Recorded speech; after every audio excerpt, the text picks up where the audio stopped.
बिहार में चुनाव का बिगुल बज चुका है। 243 सीटों के लिए 2 चरण में मतदान होंगे। 6 नवंबर को 121 सीटों पर और 122 सीटों पर 11 नवंबर को। 14 नवंबर को नतीजे आ जाएंगे। इस सबके बीच एनडीए और महागठबंधन की यदि बात करें, क्योंकि बिहार में 2 बड़े गठबंधन हैं जिनमें की मुख्य मुकाबला देखा जा रहा है। अब एनडीए की यदि बात करें तो एनडीए की तरफ से साफ कर दिया गया था कि उनके गठबंधन में जो सहयोगी दल हैं, कौन कितनी सीटों पर कहां से चुनाव लड़ेगा। लेकिन महागठबंधन में लगातार महामंथन होता रहा और उसके बावजूद भी कंफ्यूजन अब भी बरकरार है, जबकि जिन 2 चरणों में चुनाव होना है उनके लिए नामांकन की तारीख अब निकल चुकी है। और जो अब सामने आया है उसमें लगभग 10 से 11 सीट ऐसी हैं जिनमें कि महागठबंधन के लोग एक दूसरे को ही चुनौती देते हुए चुनावी मैदान में दिखाई दे रहे हैं। अब बिहार के अंदर जो ये महागठबंधन बना था, ये इस शर्त पर बना था कि सब मिलकर एनडीए को हराएंगे, एनडीए को सत्ता तक नहीं पहुंचने देंगे, इसीलिए तो महागठबंधन बना था। लेकिन इस सब के बावजूद महागठबंधन में एकजुटता दिखाई नहीं दे रही है, क्योंकि जैसे तैसे करके जो सीट शेयरिंग किया गया, चाहे कांग्रेस ने 9 सीटों में कुर्बानी दी, आरजेडी की यदि बात करें तो उनकी तरफ से तो साफ कह दिया गया था कि 2020 के चुनाव में वो 144 सीटों पर लड़े थे, तो इस बार हद से हद वो 1 सीट छोड़ सकते हैं, यानी 143 सीटों पर आरजेडी चुनाव लड़ेगी। इस सबके बावजूद लगभग दर्जन भर सीट ऐसी हैं जिनमें कि महागठबंधन के लोग एक दूसरे को ही चुनौती देते हुए चुनावी मैदान में दिखाई दे रहे हैं। अब जो महागठबंधन के लोग एनडीए को हराने के लिए एकजुट हुए थे, लेकिन खुद ही एक दूसरे को चुनौती देते हुए दिख रहे हैं, इससे बिहार की सियासत पर क्या फर्क पड़ेगा और खास तौर पर महागठबंधन में इसका क्या असर पड़ेगा, आज विश्लेषण में हम इसी पर चर्चा करेंगे। नमस्कार, मैं हूं नगेंद्र भाटी। बिहार की 243 सीटों पर 2 चरणों में मतदान होना है। पहले चरण में 121 सीटों के लिए 6 नवंबर को चुनाव होगा। उसी तरह से बची हुई 122 सीटों पर 11 नवंबर को चुनाव होना है और 14 नवंबर को चुनाव के नतीजे आ जाएंगे कि इस बार बिहार में सत्ता की चाबी या सत्ता किसके हिस्से आने वाली है। लेकिन इस सबसे पहले जो बिहार के अंदर 2 बड़े गठबंधन हैं, एक तरफ बीजेपी और जेडीयू का एनडीए गठबंधन है, उसी तरह से कांग्रेस, आरजेडी, सीपीआई और कई सहयोगियों के साथ महागठबंधन बना हुआ है। अब यदि एनडीए की बात करें तो एनडीए ने नामांकन से पहले ही अपने सभी सहयोगियों के साथ यह सहमति कर ली थी कि कौन कितनी सीटों पर कहां से चुनाव लड़ेगा। और इस बार जेडीयू और बीजेपी बराबर बराबर सीटों पर चुनावी मैदान में है, यानी 101 सीटों पर बीजेपी के उम्मीदवार मैदान में है, उसी तरह से 101 सीटों पर जेडीयू के उम्मीदवार मैदान में है। वहां साफ है कि कौन किस सीट से कहां से चुनाव लड़ेंगे। उसी तरह से चिराग पासवान की जो पार्टी है वो 29 सीटों पर चुनाव लड़ेगी और जो बाकी सहयोगी दल है, उपेंद्र कुशवाहा और जीतन राम मांझी, वो 6-6 सीटों पर चुनाव लड़ेंगे।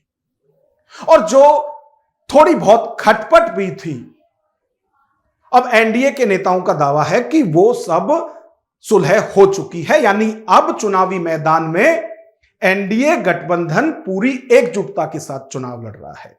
उसी तरह से यदि महागठबंधन की बात करें तो महागठबंधन में अभी भी कंफ्यूजन दिखाई दे रहा है और ये इस कंफ्यूजन का ही असर ये है कि लगभग 1 दर्जन सीटों पर महागठबंधन के जो सहयोगी दल हैं वो एक दूसरे को ही फाइट करते हुए दिखाई दे रहे हैं और इस फाइट को महागठबंधन के लोग कह रहे हैं कि ये फ्रेंडली फाइट है, यानी दोस्ताना संघर्ष है।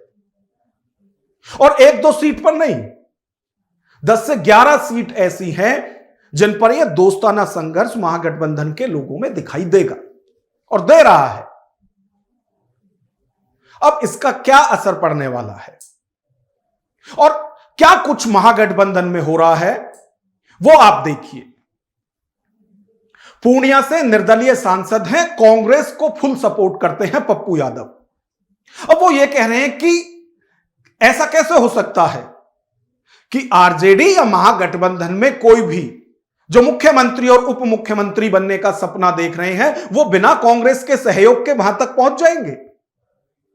और वो तो यहां तक आरोप लगा रहे हैं कि महागठबंधन में भले ही कांग्रेस गठबंधन का धर्म निभा रही है, लेकिन जो सहयोगी दल हैं वो लगातार राहुल गांधी की विचारधारा और जो दलित और पिछड़े लोग हैं उनका अपमान कर रहे हैं।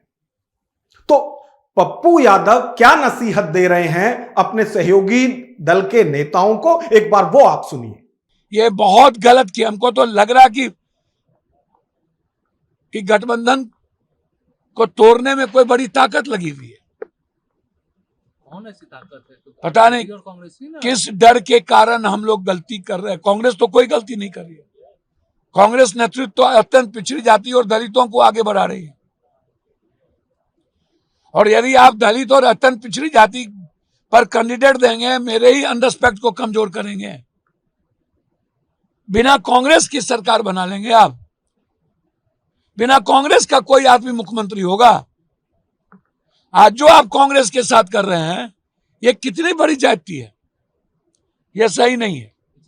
खुद को मोदी का हनुमान कहने वाले चिराग पासवान कह रहे हैं कि एक तरफ एनडीए में सब कुछ सही है, लेकिन दूसरी तरफ यदि महागठबंधन की बात करें तो महागठबंधन वाले कह रहे हैं कि जो सीट शेयरिंग का फॉर्मूला हमारे बीच हुआ था उसके बावजूद भी जिन सीटों पर आपसी संघर्ष दिखाई देगा वो दोस्ताना संघर्ष है, वो फ्रेंडली फाइट है। अब चिराग पासवान कह रहे हैं कि राजनीति में दोस्ताना संघर्ष या फिर फ्रेंडली फाइट कुछ नहीं होता और इसका क्या असर पड़ेगा महागठबंधन के लिए वो ये भी बता रहे हैं। तो एक बार चिराग पासवान को भी सुनिए कि महागठबंधन में जो ये खटपट चल रही है उस पर वो क्या कह रहे हैं। मैंने राजनीति का विद्यार्थी हूँ, स्टूडेंट ऑफ पॉलिटिक्स होने के नाते मैं ये पढ़ाई करता हूँ, अध्ययन करता हूँ, जानता हूँ कि चुनाव में क्या क्या कैसे कैसे हो रहा है। पर मैंने अपने जीवन काल में कभी इस तरीके का चुनाव नहीं देखा जहाँ पे इतना बड़ा गठबंधन इस तरीके से बिखराव की कगार पर आ गया। मतलब सीटों के चयन में समझ में आ सकता है कि शायद विवाद हो, पर अभी तक सीटों की संख्या तक गठबंधन नहीं डिसाइड कर पाया है। और ऐसे में अगर इस भ्रम में है महागठबंधन के लोग कि भैया कुछ सीटों पे आमने सामने हो जाएं, there is nothing called as friendly fight, either you are friends or you are fighting with each other. ये दोस्ताना संघर्ष राजनीति में नहीं होता है, ये गलत शब्दावली है। अब महागठबंधन में जो ये फजीयत हो रही है आपस में सहयोगी दलों में कि एक तरफ तो ये कहा जा रहा था कि सब कुछ सही है और इस बार एनडीए को सत्ता से मिलकर सब बाहर करेंगे, लेकिन इसके बावजूद भी कई ऐसी सीट हैं जिनमें कि आपस में ही संघर्ष करते हुए महागठबंधन के सहयोगी दल दिखाई दे रहे हैं। और इनमें भी खास तौर से ऐसा लगता है कि कांग्रेस के खिलाफ सबने मिलकर कोई साजिश की है, क्योंकि महागठबंधन को बचाने के लिए एक तो कांग्रेस पहले ही 9 सीटों का बलिदान दे चुकी है। यानी 2020 में कांग्रेस 70 सीटों पर लड़ी थी, लेकिन इस बार वो 61 सीटों पर चुनाव लड़ रही है। इसके बावजूद भी जहां भी ये फ्रेंडली फाइट दिखाई दे रही है उनमें एक तरफ आरजेडी के जो उम्मीदवार हैं वो हैं, तो दूसरी तरफ कांग्रेस है। उसी तरह से एक तरफ सीपीआई के उम्मीदवार हैं, दूसरी तरफ कांग्रेस है।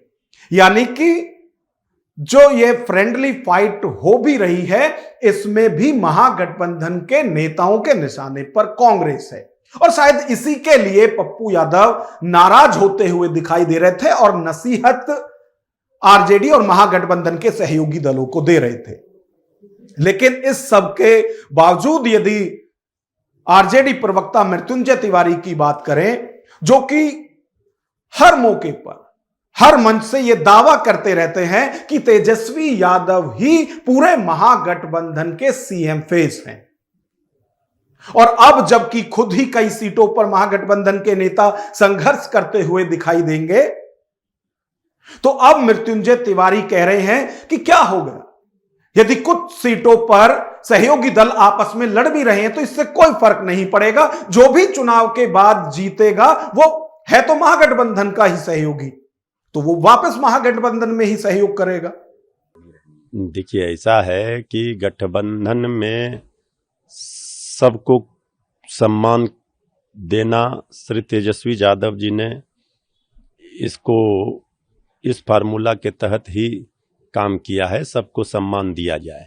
लेकिन गठबंधन में अपनी कुछ मजबूरियां होती है, इसे भी सभी सहयोगी दलों को समझनी चाहिए कि राष्ट्रीय जनता दल बिहार में सबसे बड़ी ताकत है, और जो बड़ी लड़ाई बिहार में लड़ी जा रही है, इस लड़ाई से महागठबंधन भी, इंडिया गठबंधन पूरे देश में मजबूत होगी। बिहार चुनाव में महागठबंधन में जो ये सब कुछ चल रहा है, और जैसा कि एनडीए की तरफ से लगातार कहा भी जा रहा था कि ये अनमेल गठबंधन है, ये जो खिचड़ी पक रही है महागठबंधन में, इस पर बीजेपी के प्रवक्ता शहजाद पूनावाला दावा कर रहे हैं कि महागठबंधन में कंफ्यूजन ही कंफ्यूजन है, और ना सिर्फ कंफ्यूजन है बल्कि महागठबंधन के जो नेता हैं, जो महागठबंधन में जुड़ी हुई पार्टी है, उनमें कंफ्यूजन, डिवीजन और अपना अपना एम्बिशन है।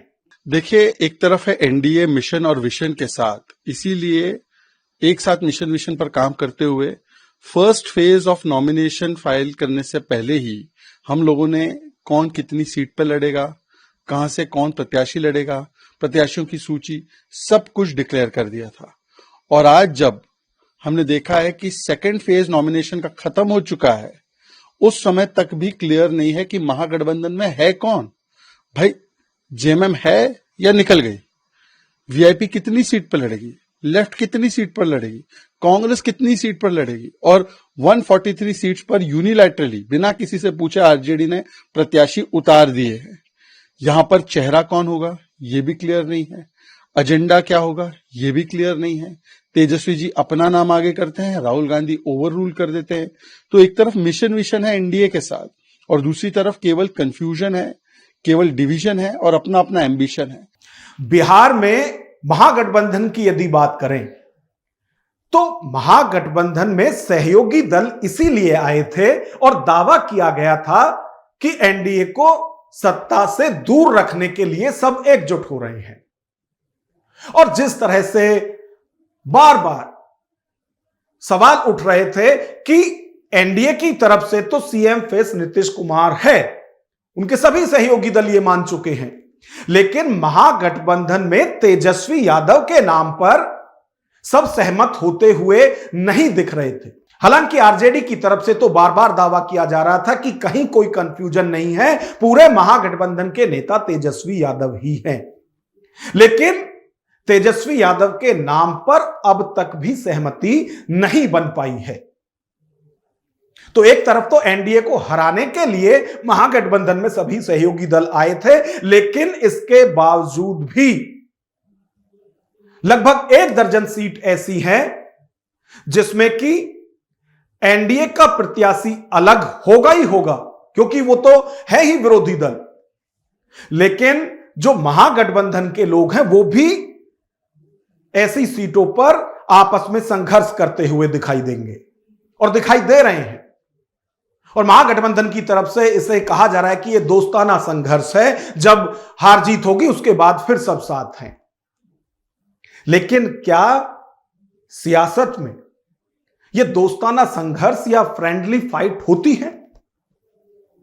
और यदि होती है तो इसका फायदा किसको होता है? क्योंकि जो गठबंधन बनते हैं वो इसीलिए बनते हैं कि सब एकजुट होकर दूसरे गठबंधन को हराएं।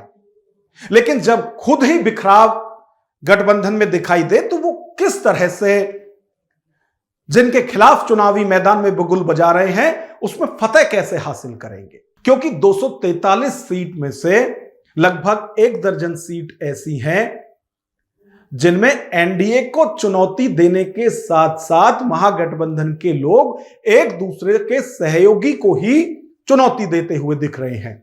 अब यदि सियासी पंडितों की बात करें तो उनका दावा है कि जहां भी जब भी इस तरह के ये दोस्ताना संघर्ष होते हैं या फ्रेंडली फाइट होती है, उसका फायदा उसी को मिलता है जिसके खिलाफ ये लोग महागठबंधन बनाकर या गठबंधन बनाकर चुनाव लड़ते हैं। तो जिन सीटों पर महागठबंधन के लोग आपस में ही संघर्ष करते हुए दिख रहे हैं, उसमें एनडीए के प्रत्याशियों को फायदा हो सकता है।